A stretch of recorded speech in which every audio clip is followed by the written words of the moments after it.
கடாயில் தேவையான அளவுக்கு ஒரு 5லேருந்து 6 ஸ்பூன் எண்ணெய் விட்டு அதில் வந்து நம்ம சாப் பண்ணி வச்சிருந்த வெங்காயத்தை போட்டோம். வெங்காயம் வதங்கினதுக்கப்புறம் இஞ்சி பூண்டு பேஸ்ட்டை போட்டோம். இஞ்சி பூண்டு பேஸ்ட்டு அந்த பச்சை வாசனை போகிற வரைக்கும் குக் பண்ணதுக்கப்புறம் நம்ம அரைச்சி வச்சிருந்த தக்காளியை ஆட் பண்ணோம். தக்காளி ஆட் பண்ணி தக்காளி ஒரு அளவுக்கு நல்லா நமக்கு குக் ஆகிடுச்சு அப்படின்னு தெரிஞ்சதுக்கப்புறம் நம்ம ப்ரானை ஆட் பண்ணோம். ப்ரான் நல்லா குக் ஆகிட்டே இருக்கும்போது மிளகாத்தூள் போட்டோம். நமக்கு அந்த ப்ரான் குக் ஆகணும்னு கொஞ்சம் தண்ணி விட்டு அந்த ப்ரானுக்கான குக்கிங் டைமை கொடுத்தோம். 2 முட்டை இந்த ரெசிபிக்கு நமக்கு தேவைப்பட்டுச்சு.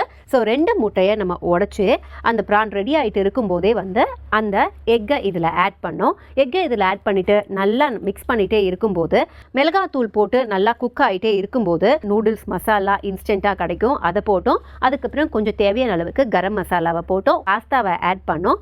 பாஸ்தாவை ஆட் பண்ணிவிட்டு நம்ம வந்து சோ கால்ட் உப்பை செக் பண்ணிவிட்டு அதுக்கப்புறம் கொத்தமல்லி தூவி நீங்கள் கார்னிஷ் பண்ணி இறக்கிட்டீங்க அப்படின்னா இதுதான் ப்ரான் பாஸ்தா.